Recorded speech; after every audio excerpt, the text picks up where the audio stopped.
প্রিয়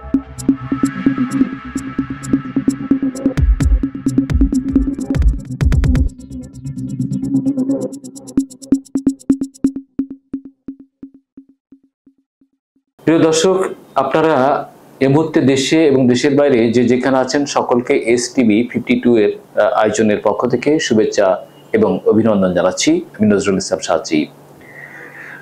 এই দিন নয়, আরো দিন আছে। এই দিনকে নিয়ে যাবে সেই দিনের কাছে। আমাদের এই আজকের এই যে সময়, এই সময়টা আমাদের ব্যক্তি জীবনে এবং জাতীয় জীবনে আগামী দিনেও আমাদের আকাঙ্ক্ষা স্বপ্নের দ্বার প্রান্তে নিয়ে যাবে এবং প্রথম বাংলাদেশ আমার শেষ বাংলাদেশ। আসলে এই বাংলাদেশ আমার আপনার সকলের প্রিয় স্বদেশ এবং গর্বের বাংলাদেশ। STV52 আজকের আয়োজনের সাম্প্রতিক ভাবনা প্রোগ্রাম এবং সাম্প্রতিক ভাবনা প্রোগ্রামের বিষয়ে আমাদের মাইলস্টোন স্কুল অ্যান্ড কলেজের আকস্মিক যে দুর্ঘটনা, বিমান দুর্ঘটনা এবং অতঃপর বিভিন্ন ঘটে যাওয়া ঘটনাবলী, মাইলস্টোনের দুর্ঘটনা এবং বিভিন্ন ঘটনাবলী নিয়ে কথা বলবার জন্য আমাদের স্টুডিওতে উপস্থিত হয়েছেন বিশিষ্ট তারুণ্যের অহংকার এবং Bangladesh youth chambers commerce, Bangladesh youth chamber commerce and ইন্ডাস্ট্রিজের অনারেবল সেক্রেটারি জেনারেল জনাব মেনন চৌধুরী। জনাব মেনন চৌধুরী STV52 এর আয়োজনের পক্ষ থেকে সালাম এবং শুভেচ্ছা জানাচ্ছি। ধন্যবাদ নজরুল ইসলাম সাচি ভাই। আসলে আপনি আজকে যে বিষয়ে কথা বলবেন খুবই তাৎপর্যপূর্ণ একটি কথা। আমি ধন্যবাদ জানাচ্ছি STV52 কে এবং যারা কলা কৌশলী আছেন সবাইকে ধন্যবাদ জানাচ্ছি। আসলে আপনি যে জিনিসটা বলতেছেন, এই বর্তমান প্রেক্ষাপটে দিনটি ছিল এই মঙ্গলবার, সোমবার ঘটনাটা মাইলস্টোনের আকস্মিকভাবে অলৌকিকভাবে ঘটে যাওয়া ঘটনা আমাদের পুরো জাতিকে স্তম্ভিত করেছে এবং বিশেষ করে একটি ঘটনা দ্বীপ, বিশেষ করে যে একটি ঘটনা শুধু একটি ঘটনা নাই, এর অপর অনেকগুলো ঘটনা আমরা দেখতে পেয়েছি। তাৎক্ষণিকভাবে SSC পরীক্ষা, দুটো পরীক্ষা স্থগিত করা হলো।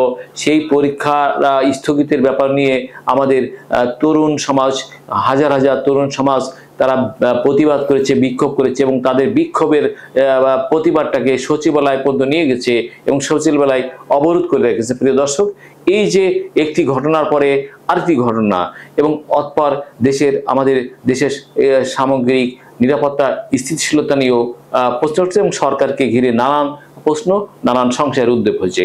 এই সরকার নানানকে ঘিরে নানান প্রশ্ন, নানান উদ্বেগ নিয়ে এখন কথা বলবেন মেনন চৌধুরী। প্রথমে বলছি যে দেখেন, প্রথমত যেটা হচ্ছে যে চায়নার তৈরি যে মিগ বিমান, প্রশিক্ষণ বিমান, এই বিমান কিন্তু পূর্বেও আরো 1 থেকে 2টি দুর্ঘটনা ঘটে গেছে। তো এই দুর্ঘটনা ঘটে যাওয়া সেম ওই বিমান নিয়ে প্রশিক্ষণ করাচ্ছেন এবং সেটা দিয়ে আবার বড় ধরনের একটি দুর্ঘটনা ঘটে গেল এবং সেখানে আজকে তরতাজা সরকার তথ্য মতে 32 জন মানুষ দগ্ধ হয়ে মারা গেছেন, 150 মানুষ দগ্ধ হয়ে আছেন এবং 10-এর উপর মানুষ এখনো ICU-তে আছেন, ঝুঁকির মধ্যে আছেন। তো এই যে বিভৎস মৃত্যু এবং যারা ঝুঁকিতে আছেন, এই জীবনগুলো ঝলসে যাওয়ার বিষয়টাকে আপনি একজন নাগরিক হিসাবে কিভাবে দেখছেন এবং আপনার পর্যবেক্ষণের মতামত? ধন্যবাদ নজরুল ইসলাম সাচি ভাই। আসলে ঘটনাটি ঘটেছিল সোমবারে 1টা 10 মিনিটে। এই যে বিমান, আপনি ঠিকই বলছেন যে চীনের একটি অনেক পুরাতন বিমান, কিভাবে আমরা বাংলাদেশ বিমান বাহিনীকে আমি প্রশ্ন রাখি প্রধানকে যে কিভাবে আপনি দেশে ছিলেন না তখন, আপনার সেই বিমানটি যখন উড্ডয়ন হবে, একজন পাইলট নতুন, উনি কিভাবে এটা পরিচালনা করবে? আপনার পাশে একজন ওনার সাথে লোকজন না, ওনার কন্ট্রোল রুমের সাথে উনি যোগাযোগ করতে পারে নাই। 1টা 10 মিনিটে যখন পরে, তখন মাইলস্টোন যখন কলেজটির মধ্যে বাচ্চারা, বিশেষ করে বাচ্চারা যখন খেলাধুলা করছিল, প্লাস কেউ বের হবে, টিফিন খায়, কেউ বের হবে, তাৎক্ষণিক মুহূর্তে এটা আঘাত আনে। কিন্তু একটা বাংলাদেশের মধ্যে আপনার অনেক বিস্তৃত জায়গা আছে, কক্সবাজার আছে, যশোর আছে, অনেক জায়গা আছে প্রশিক্ষণের জন্য, কিন্তু সেই প্রশিক্ষণটি জায়গা বেঁচে রেখে আপনি বিমান বাহিনী বিমানটা কেন এখানে উড্ডয়ন করবে? এটা রানিং এর মধ্যে ছিল, আপনার এই পাইলট অনেকবার চেষ্টা করেছে এইটা এই নিরাপদ স্থানে একটি অবতরণ করবে, কিন্তু পারে নাই। কিন্তু আপনি দেখেন এই যে ক্লাস 3 থেকে 5 পর্যন্ত যা স্টুডেন্টরা মারা গেল, খুবই করুণ মুহূর্ত, মানে এত করুণ মুহূর্ত বাংলাদেশের মধ্যে ইতিহাসের মধ্যে আর হয়েছে বলে আমি জানি না। এখানে দেখেন একজন মেহজাবিন চৌধুরী, একজন টিচার মারা গেলেন, উনি 20 জন স্টুডেন্টকে বের করে দিয়ে উনি নিজে মারা গেলেন, মেহজাবিন চৌধুরী। এই যে এই মানবতার ফেরিওয়ালা এই শিক্ষিকা, আমি ওনাকে ধন্যবাদ জানাই, মেহেরিন চৌধুরী। মেহেরিন চৌধুরীকে জাতি ফেসবুকে অনলাইনে অনেকে ওনাকে এই জান্নাতের জন্য দোয়া করেছে, যে উনি যে একটা কাজ করেছে উদাহরণ দৃষ্টি রেখে গেছেন, বিলিয়ে দিয়ে উনি 20 জন স্টুডেন্টকে এই যে ঘটনাগুলা জীবন রক্ষার জন্য ভূমিকা রেখেছেন। কিন্তু এরপরে দেখেন এই বাচ্চাগুলা এই সকালে খেয়ে এসেছে, অনেকে বাবারা সাক্ষাৎকার দিয়েছেন যে বাচ্চারা খেয়ে এসেছে কিন্তু আবার খাবে, বাবাকে বলতে বাবা তুমি এসে নিয়ে যেও, কিন্তু সেই বাবা নিতে পারলো না, লাশ নিতে হলো। এই যে পরিস্থিতিটা, এটা খুবই দুঃখজনক আমাদের বাংলাদেশে। আমি মনে করি এইরকম পরিস্থিতি ভবিষ্যতে যাতে না হয়, এরকম যথাযথ কর্তৃপক্ষকে আমি রিকোয়েস্ট করবো যাতে বাংলাদেশের মধ্যে এই যে একটা এই পরিণতি, এই যে বাচ্চারা জড়ে গেল অকালে, এটা কিন্তু আমরা খুঁজে পাবো না। এই জন্য সচেতনভাবে সবকিছু কাজ করতে হবে, আমরা লাইবিলিটি থাকতে হবে। এটা বিমান বাহিনী, বিমান উপদেষ্টাকে আমি বলবো, আপনারা যে এই যে ঘটনা ঘটে গেল, এটা তো উপদেষ্টা, বিমান সচিব এবং যারা যথাযথ কর্তৃপক্ষ, যিনি এই পাইলট ছিলেন, ওনাকেও কেন একজন এটা যেহেতু পুরাতন বিমান, কেন একজন দক্ষ পাইলট যারা যিনি সিনিয়র আছেন ওনাকে দেওয়া উচিত ছিল, যেহেতু এই বিমানটা ভালো না, কেন ওনাকে নতুন অবস্থায় প্রথম দিন ওনাকে এটা দেওয়া হলো? এটা আমি কর্তৃপক্ষের কাছে প্রশ্ন রয়েছে, কেন এখানে তো অন্যজন এটা চালাতে পারতেন, যেহেতু এটা অনেক পুরাতন। এটা তো তারপরে আমাদের বিশেষ করে এই মানে প্রশিক্ষণ বিমানের ক্ষেত্রে প্রকাশ্য দিবালোকে ঘন বসতিপূর্ণ এলাকায় এটাকে ফ্লাই করা, এটা কি আইন বা পরিস্থিতি সাথে আসে সঙ্গতিপূর্ণ? না না, মোটেই সঙ্গতিপূর্ণ না। এটা নির্দিষ্ট জায়গা আছে, সেই জায়গার মধ্যে এটা উড্ডয়ন করবে এবং তারা যদি ট্রেনিং করতে হয় এটা নীরব এলাকায় যাবে, এটা নির্দিষ্ট জায়গা আছে, জায়গার মধ্যে সে যাবে। এটাই আমি অনেক লেখাপড়া করে দেখলাম, যাচাই করে দেখলাম অনেক ফেসবুকে, এটা নির্দিষ্ট জায়গায় আছে, আপনার কক্সবাজারে আছে, প্লাস যশোর সহ জঙ্গল এলাকায় অনেক জায়গা আছে, এটা এখানের মধ্যে করে। কিন্তু এটা এখানের মধ্যে একবারে জনবসতি এলাকা করা, এটা মোটেই এটা ওনাদের যে ফ্লাইট ক্যাপ্টেন বা যারা করেছেন বা যিনি এটা পরিচালক, ওনার লাইবিলিটি এটা এখানে উনি কেন করবেন? দেশের মানুষ মারা যাবে, বাচ্চারা মারা যাবে, হঠাৎ করে পড়ে যাবে, এটা তো একটা আমরা হতাশ, দেশ জাতি সবাই হতাশ। তো বিষয়টা হলো যে আমাদের স্বাধীনতার আগে বা পরে এই ধরনের একটা মানে দুর্বিষহ পরিস্থিতি হয় নাই। পাশাপাশি এই যে মানে বিষয়টা হলো একটি ঘটনার পরে আমরা দেখতে পেলাম যে সরকার বাহাদুর যিনি আছেন, এইচএসসি পরীক্ষা পরের দিন সেই এসএসসি 2টা পরীক্ষা স্থগিতের ব্যাপারে তিনি সরকার রাত 3টার সময় সিদ্ধান্ত নিল ফেসবুকের মাধ্যমে। কিন্তু এই পরিস্থিতি সরকারকে দ্রুত কি সিদ্ধান্ত নিয়ে দিনের বেলায় এই পরীক্ষা স্থগিত করবেন, সিদ্ধান্ত দিবেন, সেটা দিনের বেলায় করা উচিত ছিল? এবং এই আমাদের ছাত্রদের জীবন নিয়ে, জীবনের বর্তমান বাস্তবতা, ভবিষ্যৎ নিয়ে সরকার আসলে কি কতটা পজিটিভ চিন্তা করছে? ঠিকই বলছেন। আসলে এই যে পরীক্ষাটা স্থগিত করা, এটা যদি দিনে করতেন অফিস টাইমের ভিতরে, 5টার ভিতরে, তাহলে সবাই জেনে যেত, কোনো প্রবলেম। বাট কেন এটা রাত্রে 3টার সময় করা হবে, এটা আমার প্রশ্ন। এই জিনিসটার কারণে পরে স্টুডেন্টরা সবাই সচিবালয়ের সামনে আসলো, আসার পরে আন্দোলন করলো। আন্দোলনের পরিপ্রেক্ষিতে তথ্য উপদেষ্টা ওনাকে এই সিদ্দিক জুবের সাহেব, শিক্ষা সচিব, ওনাকে প্রত্যাহার করলেন।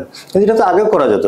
এই আন্দোলন, এই সমস্ত ঝামেলা, এটা একটা পরিস্থিতি শিকার, তাই আপনি পরীক্ষা ক্যান্সেল করবেন, এটা তো আপনার 3টার সময় দেওয়ার কোনো কথা না, এটা তো আগেও দিতে পারতেন। এখন যেহেতু বড় ধরনের দুর্ঘটনা ঘটে গেছে, সরকার কিন্তু তড়িৎ সিদ্ধান্ত নেওয়া এবং বিশেষ করে আপনার এখানে হাজার হাজার শিক্ষার্থী নাই, লাখ লাখ শিক্ষার্থী সেখানে পরীক্ষার জন্য তাদের মানসিক দুশ্চিন্তা, অস্থিরতা, এবং তারা অভিযোগ করছে যে আমরা এই মানসিক চিন্তা অস্থিরতার মধ্যে কেন সরকার 2-4 ঘন্টার মধ্যে সিদ্ধান্তটা আমাদের কাছে দিল না, আমরা পেলাম না। এবং পাশাপাশি আপনি দেখেছেন যে আমাদের সচিবালয় সরকার পরিচালনার প্রধানতম জায়গা, সেই সচিবালয়ে সেখানে পুলিশ আছে, আর্মি আছে, বিডিআর আছে, সেখানে বারবার কেন সচিবালয় গেট মানে নিরাপত্তা ভেঙে বা সেই জায়গাটা ফাঁকি দিয়ে আপনার নিরাপত্তা ব্যুহটাকে ভেঙে সেখানে সচিবালয়ে ঢুকে ভবন ঘেরাও করবে, উপদেষ্টাকে অবরুদ্ধ করে চলবে, তাহলে মানে আমাদের সরকার পরিচালনার যে প্রশাসনিক জায়গা, সেই জায়গায় একটু নিরাপত্তা ঝুঁকির মধ্যে পড়ে গেছে না? হ্যাঁ, আপনি যথাযথ বলেছেন। সচিবালয় বাংলাদেশের প্রশাসনিক প্রাণকেন্দ্র, প্রধানতম জায়গা। এখানের মধ্যে আপনার যেটা বলছেন যে সচিবালয়ের মধ্যে একজন ডিসি থাকেন পুলিশের, উনি নিরাপত্তা দায়িত্বে। এবং আমি আপনাদের এই করোনার পরিপ্রেক্ষিতে আমি তখন 2টার দিকে আমি সচিবালয়ের সামনে যে আমার অফিস থেকে যাচ্ছিলাম, তখন দেখলাম হাজার হাজার ছেলেপেলেরা স্লোগান দিচ্ছে। তারপর দেখলাম যে এক পর্যায়ে ওনারা নাকি যে প্রেস ক্লাব থেকে ঢোকার সময় ব্যারিকেড ভেঙে ঢুকছে, ঢোকার পরে এখানে তারা স্লোগান দিচ্ছে। পরে পুলিশ আসছে, পুলিশের কথা শুনতেছে না। পরে আমি দেখলাম যে সেনাবাহিনীর লোক আসলো, সে গাড়ি সহ। এরপরে আবার সেনাবাহিনী আবার চলে গেল, 2টার দিকে ঘটনা। তারপরে আবার 4:10 দেখলাম আবার সেনাবাহিনীকে ওদেরকে যখন ওরা গেটের ভিতরে ঢুকে গেল।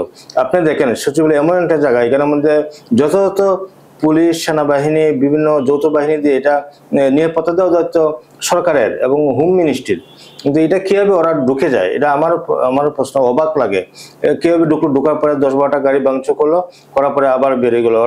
ওদেরকে কাঁদানে গ্যাস বা সাউন্ড গ্রেনেড দিয়ে সরাতে হলো। কিন্তু এটা জিনিসটা আগে করা যেত, ওদেরকে বুঝিয়ে সুঝিয়ে যে বাবা তোমরা আসছো, তোমরা যাও, এরপরে আমরা দেখতেছি। না হলে ওরা যেটা চাচ্ছে এটা আপনারা প্রতিনিধি মিনিস্ট্রিতে ঢুকে, উপদেষ্টা তো তখন ছিলেন মানিস্টনে, এখানে ছিলেন না তিনি, ওরা পারে না, এই জন্য ওনারা অপেক্ষা করতে ঢুকে গেছে। ঢুকে যাওয়ার পরে তখন একটা অস্থিতিকর পরিস্থিতি হয়েছে, তখন আবার ওনারা বের করে দিলেন। কিন্তু এটা তো নিরাপত্তার জায়গা, একজন সচিব কাজ করেন, উপসচিব, জয়েন্ট সেক্রেটারি, এডিশনাল সেক্রেটারি, বিভিন্ন পুলিশ অফিসাররা আছেন, হোম মিনিস্ট্রিতে ওনাকে কাজ করেন। কিন্তু এখানে কেন ঢুকবে, এটা নিরাপত্তা বলের মধ্যে কেন থাকবে না, এটা আমার প্রশ্ন। তো আমি যথাযথ কর্তৃপক্ষকে অনুরোধ করবো, বারবার কেন সচিবালয়ের সামনে, আমি দেখেছি কয়েকদিন আগেও, 2-3 মাস আগেও, যে সচিবালয়ের বাহিরে 144 ধারা জারি আছে, এখানে আসবে না, তবুও বারবার কেন এখানে চলে আসে? এইটা কি প্রশাসনের বা হোম মিনিস্ট্রি ব্যর্থতা? আমি মনে করব যে ওনারা ভবিষ্যতে 44 ধারা জারি হোক, যেটাই হোক, এটা নির্দিষ্ট জায়গা থাকবে, ওটা বাইরে থাকবে। পরে এখানে ভিতরে এইদিকে এর ভিতরে আসার প্রশ্নই আসে না। এখানে আপনার যেহেতু প্রশাসন পরিচালনার মূল কেন্দ্র, এখানে মন্ত্রীর অফিস করেন, সচিবের অফিস করেন, তো সেই জায়গা থেকে আপনার সরকারকে সচিবালয়ের আউটসাইডে নির্দিষ্ট একটা দূরত্ব পর্যন্ত আন্দোলন করবে, স্মারক লিখবে, একটা ডিস্টেন্স রেখেই সরকারের নিরাপত্তা ব্যবস্থাপনা করা উচিত। হ্যাঁ, অবশ্যই উচিত। এটা ঠিকই বলছেন, নির্দিষ্ট জায়গা থাকবে, তো আপনারা এই সীমানার ভিতরে আসতে পারবেন না, তাহলে তো ইজিলি সবই কাজ হবে। মানে এটা থাকতেই হবে, না থাকলে সচিবালয় কাজ করবে কে হবে? যারা কাজ করছেন, আমি গতকাল মিনিস্ট্রি ঢুকেছিলাম, ওনাকে মানে এটা নিয়ে আলোচনা, যে কিভাবে ঢুকলো, কিভাবে আমরা নিয়ে প্রত্যেকদিন কাজ করবো, দৌড়াদৌড়ি ছুটাছুটি শুরু হয়, ওরা ঢুকার পরে একটা গেট থাকবে, এমন গেট ওরা ধাক্কা দিয়ে ভাঙিয়ে ফেলায়। এটাতে এই বিষয়ে আমি কর্তৃপক্ষকে বলবো যে আপনারা এই নিরাপত্তাটা ঝুঁকিপূর্ণ যাতে না হয়, সঠিক নিরাপত্তা দেন, সঠিকভাবে গেট বানান বা তার কাটা দেন, নিজস্ব জায়গা। আপনি যেটা বলছেন যে 2 কিলো বা 20 গজ 10 গজ জায়গা রাস্তা ওই পারে থাকবে, কাছাকাছি এসে মিছিল করবে, এটা তো একটা দেখতেই বেশি লাগে। যারা রাস্তাঘাটে যাওয়া আসা করছিল সেদিন মঙ্গলবারে, দেখলাম যে অনেকে মন্তব্য করছে, এটা কোন দেশের মধ্যে আমরা বসবাস করতেছি, কি হলো, এমন কেন? আচ্ছা, এক্ষেত্রে কি সরকারের নিজস্ব আভ্যন্তরীণ নিরাপত্তা ম্যানেজমেন্টের ক্ষেত্রে দুর্বলতার জায়গাটা কি চলে আসে আমাদের সামনে? এটা বাস্তবতায় যা হচ্ছে, এবার দিয়ে 3 বার, এবার দিয়ে এর আগে আনসাররা ঢুকলো, তারপর ছাত্ররা ঢুকলো, আবার ছাত্ররা ঢুকলো। একটা দিলে যে সচিবালয় যদি বারবার তার সচিবালয় নিরাপত্তা ভেঙে বা ওটাকে ওভারকাম করে বারবার সচিবালয় ঢুকে বিক্ষোভ করে, ভবন ঘেরাও করে রাখে, তাহলে সরকারের অভ্যন্তরীণ জায়গাতে নিরাপত্তা জায়গাটা দুর্বলতা ম্যানেজমেন্টের বড় ধরনের ঘাটতি আছে। এটা আপনি যে জিনিসটা বলেছেন ম্যানেজমেন্টের ঘাটতি তো এখানে এই 3বার যেহেতু ঢুকেছে লাস্ট যে কাজটা হলো এটা তো প্রমাণ হয় যে ঘাটতি তো কিছুটা আছেই। ঘাটতিটা পোষাতে হবে বর্তমান দিনে কিছুটা আছে মানে আমাদের সরকারের তো কাছে তো আপনার অনেকগুলো উইংস আছে, হ্যাঁ, তারা মানে মিলিটারি বাহিনী এখন তার কাছে আছে, বিডিআর আছে, পুলিশ আছে, র্যাব আছে, এসবি আছে, ডিবি আছে, সব ডিপার্টমেন্ট গুলো তো তার কাছে।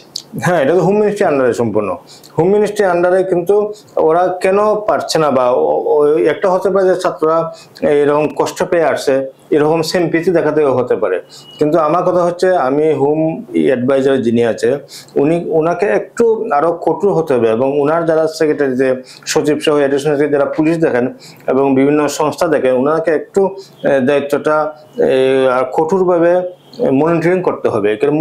মনিটরিং এর কিছুটা ত্রুটি আছে, তার কারণে এটা হয়েছে। কিন্তু আমরা তো চাই যে সরকার বাহাদুর যেই থাক ক্ষমতা, যে ছেড়ে থাক, ওনার লাইবিলিটি এটা এবং এটা ওনার দায়িত্ব। এটা কেন হবে? এটা থেকে দেশ ও জাতি এবং সাধারণ মানুষ যারা আছে, যারা সচিবালয়ে জব করেন, ওনাদের একটা ভবিষ্যৎ সবারই আছে, ওদের প্রাণে ভয় আছে। এটা নিরাপদ থাকবে।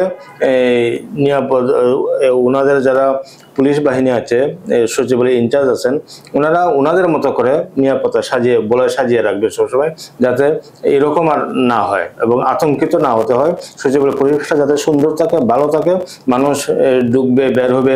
ওই দিন মঙ্গলবার কিন্তু এই 2টার পর থেকে কোনো ভিজিটরের ভিতরে ঢুকতে পারে নাই, কেননা এখানে একটা ধারণা কেন অনেক গুরুত্বপূর্ণ কাজ থাকে এখানে, অনেক আসে ঢাকার বাহির থেকে, উনি আসে হোটেলে থাকে, কাজ রেস্ট নেয়, তারপরে ঢুকবে, কিন্তু এই দিনটা উনি চলে গেল। এটা তো প্রশাসনকে আরো কঠোরভাবে দেখতে হবে। অনেক দপ্তরে এটাকে ঘিরে বিশেষ করে আমাদের যিনি স্বরাষ্ট্র উপদেষ্টা তিনি একজন জেন্টেলম্যান, কিন্তু জনমনে মিডিয়া, জনমনে নিরাপত্তা বিশ্লেষকরা বলছেন যে সরকারকে আরো হার্ডলাইনে রাখতে হবে, পাশাপাশি অন্তর্বর্তী সরকারের প্রধান যিনি আছেন তাকে আরো কঠিন থেকে কঠোর হতে হবে প্রশাসনিক জায়গা থেকে।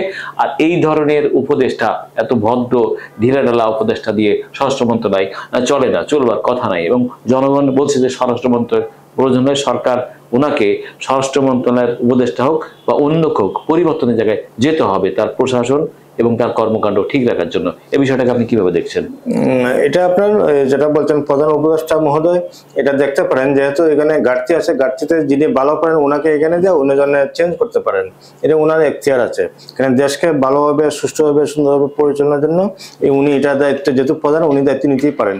নিয়ে উনি কিভাবে এই খাবার দিবেন এবং পরামর্শ করে, দরকার হলে সবার সাথে বসে পরামর্শ করে কারে কোন জায়গায় সেটিং করতে হবে, কে কোনটা পারবেন, সেটা উনি উচিতই করতে হবে। কেননা অনেকগুলা মন্ত্রণালয় আছে, এখনো উপদেষ্টা নাই, বা যারা আছেন 1, 2, 3টা দায়িত্বে আছেন, কিন্তু এগুলো উনি ইমার্জেন্সি মিটিং ডেকে, ক্যাবিনেট ডেকে উনি সিদ্ধান্ত নিতে পারেন। জি, সেটা তো সেই এখতিয়ার বা ক্ষমতা আছে। পাশাপাশি আপনি দেখছেন যে জুলাই আগস্টের পরে মবের যে কালচারটা বাংলাদেশে এস্টাবলিশ হয়েছে, যে আইন জনগণ নিজের হাতে তুলে নেওয়া, তাৎক্ষণিকভাবে রিয়াক্ট করা, এবং 2 শতাধিক মানুষ মবে মারা গেছেন। এই যে শত শত মানুষ মবে, যারা অনেকে ঘটনার বা পরিস্থিতির সাথে জড়িত থাকছেন না, ছিলেন না, ঢাকা থেকে শুরু করে সারা বাংলাদেশে, এই যে আইন নিজের হাতে তুলে নেওয়া জনগণের, মবের মতো কালচার বাংলাদেশে বিস্তৃত হওয়া, সেই কালচারটাকে একটা চরম পর্যায়ে চলে যাওয়া, এই বিষয়টাকে আপনি কিভাবে দেখছেন? এবং মব যেটা উচ্ছৃঙ্খল আচরণ এবং আইন নিজের হাতে তুলে নেওয়া, এবং জনগণের প্রাণহানি হচ্ছে এবং জনগণের নিরাপত্তাহীনতা দেখা যাচ্ছে, এটাকে সরকারের খুব দ্রুত কঠোর হস্তে নিয়ন্ত্রণ করা কতটুকু সময়ের দাবি? হ্যাঁ, আমি মব সম্বন্ধে আমি একজন উপদেষ্টার সাক্ষাৎকার শুনেছি, ওনারাও বলছেন যে আমরা মব চাই না, কিন্তু মব কেন হচ্ছে, মবকে কে প্রশ্রয় দিচ্ছে, মব করতে সাহস পায় কিভাবে?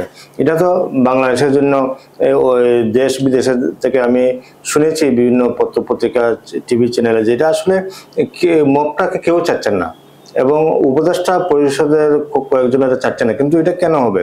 মব তো হতে পারে না, দেশে আইন আছে, বিচার আছে, পুলিশ বাহিনী, সেনাবাহিনী, বিভিন্ন বাহিনী আছে, ওনারা এটা ট্যাকল দিবে প্রবলেম হলে। কিন্তু হঠাৎ করে আমার মন চাইবে, যা ইচ্ছা তাই করবো, এই মবটাকে তো বাংলাদেশে সাধারণ মানুষ হিসাবে আমি চাই, এবং মানুষ এটা চায় না। মানুষের আতঙ্ক থাকে, হঠাৎ করে মব হতে পারে। মব কেন হবে? মব তো বাংলাদেশে অতীতে হয় নাই বা বর্তমানে হচ্ছে। এটা আমি এই যারা দায়িত্বে আছেন বর্তমান তত্ত্বাবধায়ক সরকার প্রধান এবং সহ যারা আছেন উপদেষ্টা পরিষদে, আমি অনুরোধ করব আপনারা এটাকে এই বন্ধ করে প্রশ্রয় দেন না, প্রশ্রয় দিবেন না, এবং যারা করে ওদের ভিডিও ফুটেজ দেখে ওদের বিরুদ্ধে অ্যাকশনে যেতে হবে না। তো এটা চলতে থাকবে, বাংলাদেশ চলবে শৃঙ্খলার মাধ্যমে, এখনো একটা শৃঙ্খলার মাধ্যমে চলছে। কিন্তু এটার মধ্যে তো আইন সংস্থা যারা আইন নিয়ে দায়িত্বে আছেন, বিভিন্ন বাহিনী, 3 বাহিনী, ওনারা এটা দেখবেন, বিশেষ করে হোম মিনিস্ট্রি এটা দেখবে। কেন এটা করবে? এটা এই পাড়ায় পাড়ায় আপনার প্রতি মহল্লা সহ বিভিন্ন এরিয়ায় যারা দায়িত্বে আছেন, ওয়ার্ডে দায়িত্বে কে কোন সেটা কি করে, কোথায় থেকে আসে, কে করে? ওরা তো গোয়েন্দা সংস্থা যেটা বলছেন আপনি, ASB, CID, ওনারা এগুলা দেখবে, দেখার পরে রিপোর্ট দিবে। এটাই তো দেশের একটা সিস্টেম, নিয়ম। যেমন আপনি সাম্প্রতিক সময় গোপালগঞ্জে যে আমাদের এনসিবিরা গেল, হ্যাঁ, তো তাদের ওইখানেও কিন্তু নিরাপত্তার জায়গা থেকে তাদেরকে নিরাপত্তা ইনশিওর করা হয়েছে এবং সেখানে কোনো ঝামেলা না হবে। কিন্তু এখন পোস্ট আসছে সেখানে গোয়েন্দা রিপোর্ট সঠিক ছিল না, রাইট ছিল না, এবং গোয়েন্দা রিপোর্টের সঠিক ছিল না বা রাইট ছিল না বিদায় এই গোপালগঞ্জ চরম হট্টগোল, সেখানে পুলিশ আক্রান্ত হয়েছে, পুলিশের গাড়ি পর্যন্ত পোড়াই দেওয়া হয়েছে এবং চরম মানে নৈরাজ্যকর পরিস্থিতি হয়েছে। তাহলে গভর্নমেন্ট কেন নিরাপত্তা তার গোয়েন্দা কার্যক্রমে দুর্বলতম অবস্থায় আছেন এবং যেখানে যার জড়া কথা পদক্ষেপ নেওয়ার দরকার সেখানে তিনি নিতে ব্যর্থ হচ্ছেন? তাহলে কি এটাকে ঘিরে সরকারের নিরাপত্তার কৌশল, তার কার্যক্রম নিয়ে কি জনমনে প্রশ্ন আসে? হ্যাঁ, আপনি যথার্থ বলেছেন। এটা এই গোপালগঞ্জের ঘটনা নিয়ে স্বরাষ্ট্র সচিব নাসিমুল গনি সাহেবকে প্রদান করে একটা কমিটি করা হয়েছে। ওনারা পরশুদিন যত সম্ভব গিয়েছিলেন এবং তদন্ত করে আসছেন। ওনারা রিপোর্ট দেওয়ার পর বোঝা যাবে এটা কি অবস্থা। কিন্তু যেটা ঘটেছে এটা তো অবশ্যই গোয়েন্দা সংস্থার একটু আরো একটু ভালোভাবে ফলো আপ করা উচিত ছিল, যে একটা বড় প্রোগ্রাম হবে বা কি পরিস্থিতি হতে পারে। অনেকগুলো আছে এই DCSP যারা থাকে ওনাদের উপর নির্ভর করে ওনারা এই মিনিস্টার জানাতে পারতেন যে এটা এই প্রবলেম সেই প্রবলেম, বা একটু ইঙ্গিত দিতে পারতেন, বা ওনারা অগোচর হয়ে যেতে পারে। তবে বাংলাদেশে যে ঘটনাগুলো হচ্ছে, আমি অনুরোধ করব যথাযথ কর্তৃপক্ষকে যে আপনারা এই গোয়েন্দা সংস্থা সহ যারা দায়িত্বে আছে ওনাকে একটু এই কঠোর ভালোভাবে সিনসিয়ারলি ভাবে করার জন্য, যে কিছু চেঞ্জ করতে হয়, এড করতে হয়, আপনারা করেন, কিন্তু যাতে একটা দেশের মধ্যে অস্থিতিশীল পরিস্থিতি না হয় সেজন্য ওনাদের উপর অনেক কিছু দায় থেকে যায় গোয়েন্দা সংস্থার উপরে। জি, আপনাকে ধন্যবাদ। STV 52 এর আয়োজনের পক্ষ থেকে সাম্প্রতিক ভাবনা প্রোগ্রামে মাইলস্টোনের ঘটনা দর্শক, পাশাপাশি সচিবালয়ের ছাত্ররা যে উচ্ছৃঙ্খলা আচরণ করেছেন তাদের পরীক্ষা কেন্দ্র করে এবং সরকারের উদাসীনতা, সিদ্ধান্ত দেরিতে নেওয়ার বিষয় পরিস্থিতি, পাশাপাশি গোপালগঞ্জ এই বিষয়ের পাশাপাশি আমি আপনার কাছে আসছি যে আমাদের সরকার তো আসলে এটা পলিটিক্যাল গভর্নমেন্ট না। তাৎক্ষণিক জুলাই আগস্টের পরে একটা ইন্টেরিয়ার গভর্নমেন্ট দরকার হয়, সেই তাৎক্ষণিক একটা সেট আপ দিয়ে সরকার পরিচালনা করছে। এটা non political government. Non political গভর্নমেন্টের জনগণে তাদের রাজনৈতিক ভিত্তি থাকে না, অবস্থানও থাকে না, তাদের মানে বাংলাদেশে তাদের জনমনে বা তাদের মানে চ্যানেল বা বাংলাদেশের প্রেক্ষাপটে রাজনৈতিক অবস্থান নাই, তাদের নেটওয়ার্ক নাই, একটা ইন্টেরিয়ার গভর্নমেন্ট। এক্ষেত্রে বাংলাদেশের জনগণের যে দীর্ঘদিনের আকাঙ্ক্ষা, রাষ্ট্রযন্ত্র ফুটো হয়ে গেছে, এই ফুটো যন্ত্রকে ঠিক করা, রাষ্ট্র সংস্কার করা এবং যে রক্তপাত হয়েছে তার বিচার এবং আগামী দিনে দ্রুত একটা নির্বাচন, এই জনগণের আকাঙ্ক্ষা এবং বাস্তবতা রাজনৈতিক দলগুলোর যে দাবি, দ্রুত সংস্কার, বিচার এবং নির্বাচন, এই বিষয় নিয়ে আপনি কয়েক মিনিট বলুন, 4-5 মিনিট, এবং আমরা প্রোগ্রাম শেষ করবো। সময়ের দাবি সংস্কার, বিচার এবং নির্বাচনটা কত দ্রুত হওয়া প্রয়োজন, 3টি বিষয়, এবং রাজনৈতিক দলগুলো যেটা দর কষাকষি করে চলেছেন, প্রধানতম রাজনৈতিক দলগুলো। বাংলাদেশ গণপ্রজাতন্ত্রী বাংলাদেশ সরকার আমরা লিখি, সেই হিসাবে জনগণের ভোটের মাধ্যমে একটি নির্বাচন সরকার দেশে চলমান থাক, এটা দেশবাসী, সাধারণ জনগণ এবং সাধারণ ভোটাররা এটাই ওনাদের চাওয়া পাওয়া, যে নির্বাচনের মাধ্যমে একটা সরকার আসবে। সুতরাং দেশের 80% 99% লোকে চাচ্ছে যে এটি নির্বাচন, এখন নির্বাচনমুখী, রাজনৈতিক দলগুলো নির্বাচনমুখী হয়ে আছে। ওনারা চাচ্ছেন যে মাননীয় প্রধান উপদেষ্টা এই ঘোষণা দিয়েছিলেন যে ফেব্রুয়ারি বা জানুয়ারি এরকম যাকে একটা সময় হবে, একটা আন্ডারস্ট্যান্ডিং মাধ্যমে একটা হবে নির্বাচন। জনগণ আপনি চার দোকানে বসেন বা যেখানে আমি এই এলাকায় গিয়েছিলাম বা এখনো শুনি আশেপাশে যে সবাই চারজন বসে প্রশ্ন থাকে নির্বাচনটা কবে হচ্ছে। কারণ এই যে জনগণের একটা আশা আকাঙ্ক্ষা, নির্বাচন হবে, ভোট দেবে, ভোট প্রয়োগ করবে, এটা নিয়ে সবারই একটা আশা নির্বাচন হবে। তো আমি আশা করব এবং এই যারা নির্বাচন কমিশন আছেন ওনাদেরকে বলবো, আপনারা স্থানীয় নির্বাচন, জাতীয় নির্বাচন এবং সিটি কর্পোরেশন সহ যে নির্বাচনগুলো এগুলো মানুষ চাচ্ছেন নির্বাচন, তাই আপনারা নির্বাচন এর তফসিল ঘোষণা করে যত সম্ভব নির্বাচন দেন। কারণ মানুষ নির্বাচন চাচ্ছে, নির্বাচনমুখী ছাড়া এবং নির্বাচনিত সরকার ছাড়া দেশ পরিচালনা করতে সাধারণ মানুষের প্রশ্ন জাগে। নির্বাচন পরিচালনা ছাড়া এই যে দেশের যে পরিস্থিতি চলতেছে, ওনারা তো তত্ত্বাবধায়ক, ওনারা অনেক কিছু করতেও পারেন না, ওনাদের একটা দায়বদ্ধতা আছে বা বেশি করাও যায় না। এই হিসাবে ওনারা যতটুকু লিমিটেশনের মধ্যে আছেন, করতে পারেন না। কিন্তু তো একটা এই গণতন্ত্র বাংলাদেশ সরকার তখন নির্বাচন হয়ে যায়, একটা মিনিস্ট্রিতে ক্যাবিনেট তৈরি হয়, আপনার সংসদে ভবনে যখন এমপিরা নির্বাচিত হন এবং স্থানীয় সরকার, উপজেলা চেয়ারম্যান, ইউনিয়ন চেয়ারম্যান যখন মেম্বাররা যখন নির্বাচিত হয়ে যায়, তখন একটা সবার একটা আস্থা থাকে এবং কাজ করতে স্পিড বাড়ে এবং দেশের উন্নতি হয়, ব্যবসা বাণিজ্য উন্নত হয়, বিভিন্ন দিকে এই ঝামেলাগুলো শেষ হয়ে যায়, একটা ফরম্যাটের মধ্যে সবকিছু চলে নির্বাচন হয়। তাই আমি আশা করি পাশাপাশি যেহেতু একটা দীর্ঘদিন গণতন্ত্র বাংলাদেশে ছিল না, মানে গণতন্ত্র নায়ের মধ্যে চলে গেছিল, ভোটাধিকারও নায়ের মধ্যে চলে গেছিল এবং জনগণের অধিকার, এই বড় ধরনের একটা শূন্যতা সৃষ্টি হয়েছে গণতন্ত্রের জায়গা থেকে।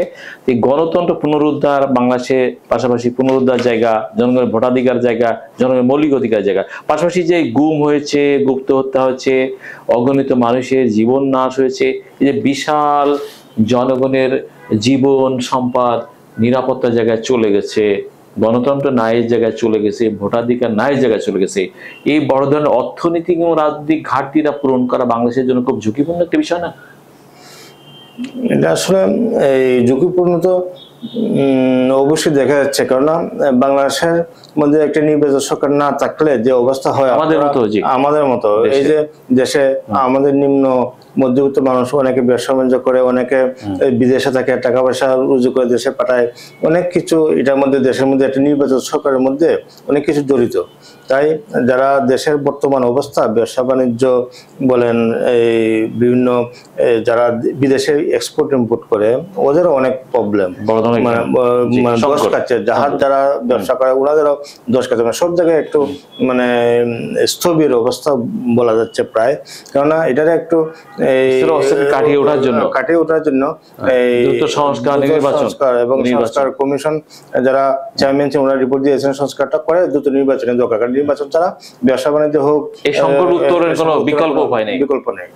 আপনি এই যে ইউথ চেম্বার কমার্স অ্যান্ড ইন্ডাস্ট্রিজের সেক্রেটারি জেনারেলের দায়িত্ব পালন করছেন, যে সাম্প্রতিক সময়ে প্রিয় দর্শক, সাম্প্রতিক সময় দেখেছি যুক্তরাষ্ট্র যে এখনো আপনার 40% শুল্ক মধ্যে আমরা আছি, মানে নানান বার্গেনিং এর মধ্য দিয়ে আমাদের যে এই যে আরোপ যদি আরোপিত হয়ে যায় আমেরিকা থেকে শুল্ক, তাহলে কি আমাদের রপ্তানি ক্ষেত্রে বা আমেরিকার যে মার্কেট আছে, যে মার্কেটটা ঝুঁকির দিকে চলে যেতে পারে? মেনান চৌধুরী, সংকট দেখা দিতে পারে? আমি বাংলাদেশ ইউথ চেম্বার ও কমার্স ইন্ডাস্ট্রির পক্ষ থেকে বলতেছি, আসলে এটা সংকটের দিকে যেতেই পারে, এটা তো সম্ভাবনা বেশি। কিন্তু আশা করি আমাদের প্রধান উপদেষ্টা মহোদয় আলোচনা করে একটা আন্ডারস্ট্যান্ডিং এর মাধ্যমে চাচ্ছেন। কিন্তু এটা যে ট্রাম্প যেটা চাচ্ছেন, এটা তো মানে আসলে ওনারা তো অনেক বড় দেশ এবং বিশ্ব শাসন করে, ওনারা তো অনেকটা পুলিশে থাকে, সেই পুলিশের সাথে আমরা এড হয়ে আমাদের উপদেষ্টা মহোদয়, প্রধানমন্ত্রী মহোদয় এবং বাণিজ্যে যারা আছেন ওনারা আন্ডারস্ট্যান্ডিং করে একটু কূটনৈতিক চালিয়ে ওনার সাথে আন্ডারস্ট্যান্ডিং করে করতে হবে। ওনার সাথে বিরোধী বা কোনো কিছু ব্যতিক্রম করে কিছু হবে না, ঝুঁকির মধ্যে থাকে। সেটা তো সরকার বার্গেনিং করে যাচ্ছে, কিন্তু আমাদের থেকে এই দক্ষিণ এশিয়ায় ভিয়েতনাম, দর্শক ভিয়েতনামের পজিশন আমার থেকে রপ্তানি তার থেকে বেটার পজিশন আছে, তাদেরকেও আমরা 35 থেকে 40-এর মধ্যে আছি শুল্ক আরোপের ব্যাপারে। ভিয়েতনাম আমাদের থেকে তাদের 30%-এর নিচে 25%, 25 থেকে 30 আছে। তো ভিয়েতনামকে একটা এক্সেস দিচ্ছে, সরকার বার্গেনিং করে যাচ্ছে। তা আমাদের বড় মার্কেট যুক্তরাষ্ট্র, এবং যুক্তরাষ্ট্রের মার্কেট এবং আমাদের বাংলাদেশের মানুষের প্রচুর মানুষ সেখানে আছেন, লাখ লাখ মানুষ। তো বিশেষ করে যেখানে এই বড় মার্কেটটা যদি ঝুঁকির মধ্যে পড়ে যায়, তাহলে বাংলাদেশ আর্থিক দিকে এই যে সংকটের আর্থিক দিক থেকে, সংকটের পর থেকে কি অর্থনৈতিক দিক থেকে একটা ঝুঁকি চলে আসবে? হ্যাঁ, সম্ভাবনা সম্ভাবনা আছে। দর্শক, আমরা এতক্ষণ এসটিভি 52 আয়োজিত সাম্প্রতিক ভাবনা প্রোগ্রামে Bangladesh youth chambers commerce and ইন্ডাস্ট্রিজের অনারেবল সেক্রেটারি জেনারেল তারুণ্যের অহংকার মৃণাল চৌধুরী এতক্ষণ আমাদের স্টুডিওতে সাম্প্রতিক ভাবনায় বাংলাদেশের সাম্প্রতিক সময়ে ঘটে যাওয়া ঘটনা, মাইলস্টোনের ঘটনা, ছাত্রদের দ্বারা ঘটনা, মব এবং যুক্তরাষ্ট্রের বাজারে বাংলাদেশের শুল্ক পরিস্থিতি নিয়ে কথা বলছেন। আপনারা এসটিভির এই সাম্প্রতিক ভাবনা আয়োজনে মৃণাল চৌধুরীর কথাগুলো আপনারা দেখবেন, ব্যাখ্যা করবেন, বিশ্লেষণ করবেন এবং কমেন্টস দিবেন। আপনাদের ব্যাখ্যা, বিশ্লেষণ, কমেন্টস আমাদের জন্য আগামী দিনেও ইন্সপায়ার করবে এবং আমরা আরো বেটার সাবজেক্ট প্রোগ্রাম আপনাদের সামনে নিয়ে আসতে পারি। আবারও এসটিভি 52 আয়োজনের পক্ষ থেকে Bangladesh youth chamber commerce and ইন্ডাস্ট্রিজের অনারেবল সেক্রেটারি জেনারেল জনাব মৃণাল চৌধুরী আপনাকে সাম্প্রতিক বিষয়ে ঘটে যাওয়া ঘটনা, মব এবং যুক্তরাষ্ট্রের বাজারে শুল্কের বিষয় নিয়ে কথা বলবার জন্য শুভেচ্ছা, কৃতজ্ঞতা এবং অভিনন্দন জানাচ্ছি। আপনাকে ধন্যবাদ।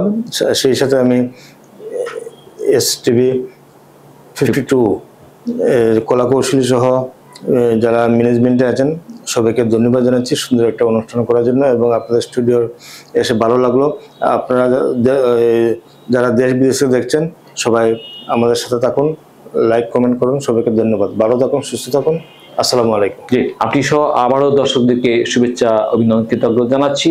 এ দেখাই শেষ দেখা নাই, আগামীতেও ভিন্ন কোনো আয়োজনে ভিন্ন কোনো বিষয় নিয়ে আপনাদের সাথে দেখা হবে, কথা হবে। আপনারা যে যেখানে আছেন ভালো থাকুন এবং নাগরিক দায়িত্ব পালন করুন, এই প্রত্যাশায় আমি নজরুল ইসলাম সাচি।